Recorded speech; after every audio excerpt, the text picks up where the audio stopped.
கடைசியாக மீடியா நண்பர்கள் அண்ணே டெல்லியில சிஜேபி ப்ரொடெஸ்ட் பண்ணாங்க.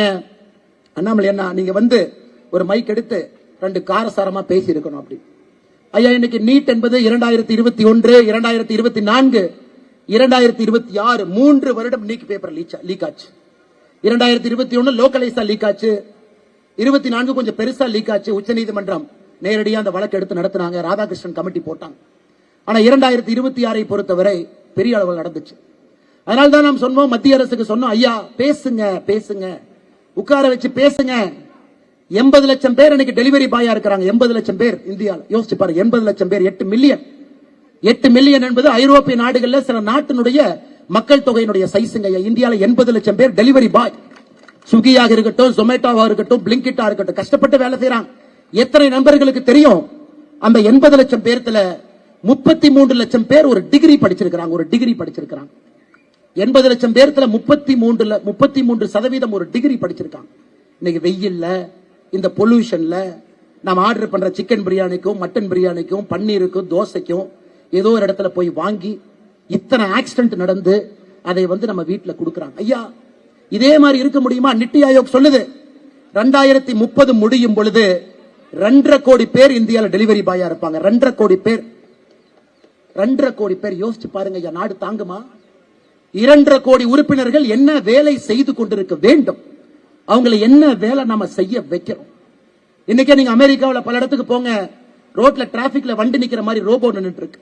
பல இடத்துல நீங்க பார்க்கலாம். அட்லாண்டால பார்க்கலாம், கலிபோர்னியால பார்க்கலாங்க ஐயா. ரோபோக்குள்ள சாப்பாடு வச்சிடறாங்க, வீட்டு வாசலுக்கு வந்துடும். பாஸ்கோடு போட்டா டப்பா ஓபன் ஆயிக்கும், சாப்பாடு எடுத்துக்கலாம். பல இடத்துல ட்ரோன்ல கொண்டு போய் வீட்டு வாசல்ல வச்சிடறாங்க. இந்தியாவில் 5 வருஷத்துல வரப்போகுதுங்க ஐயா, வரப்போகுது. 80 லட்சம் பேர் எங்க போக போறாங்க?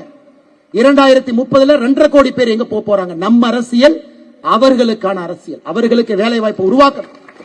அவர்கள் அடுத்த கட்ட எடுத்துட்டு போகணும். அதுக்காகத்தான் நம்ம சொன்னோம், மத்திய அரசு கிட்ட பேச்சுவார்த்தை நடத்துங்க. 18 வயசுல இருந்து 24 வயசுல இருக்கக்கூடிய இளைஞர்கள் 40% பேருக்கு வேலை இல்ல, வேலை இல்லை. படித்த டிகிரி இன்னைக்கு வெற்று காகிதமாக இருக்கு. இதை சொன்னா மத்திய அரசுக்கு எதிராக நம்ம போராட்டமோ ஆர்ப்பாட்டமோ, மோடிக்கு எதிராக கோஷம் போடல. இந்த நாடு நன்றாக இருக்க வேண்டும் என்கின்ற அக்கறையில் நாம பேசுறோம். அந்த இளைஞர்களுக்கு வேலை வாய்ப்பை உருவாக்க வேண்டும் என்கின்ற அக்கறையோடு பேசுகின்றோம். இது பெரிய கவனம் மாநில அரசுக்கும் மத்திய அரசுக்கு இருக்கணும். இளைஞர்களுடைய வேலை வாய்ப்பு இன்மை என்பது பெரிய ஒரு விஷயமா மாறப்போகுது. 2029 பாராளுமன்ற தேர்தலில் அதிகப்படியான வாக்காளர்கள் ஜென்சி வாக்காளர்கள். 2029 பாராளுமன்ற தேர்தலில் 34 கோடி பேர் 1996க்கு பின்னாடி பிறந்தவங்க. இந்தியாவில் அவங்க தான் பெரிய பிளாக். 34 கோடி பேர் 1996க்கு பின்னாடி பிறந்தவங்க. 1980 96 நாம இருக்கக்கூடிய மில்லேனியல் 30 கோடி பேர். 65 கோடி பேர் 1980க்கு பின்னாடி பிறந்தவங்க ஓட்டு போட போறாங்க. எண்ணங்கள் வேறு மாதிரி இருக்கு, வேகமா இருக்காங்க, மாற்றம் வேணும்னு நினைக்கிறாங்க. பழசையெல்லாம் ஏற்பதற்கு தயாராக இல்லை. நாளை காலையில மாற்றம் வேணுங்கிறாங்க. அதற்கும் we the leaders அந்த அரசியலுக்காக நம்மை நாம் புதுப்பித்துக் கொள்ள வேண்டும்.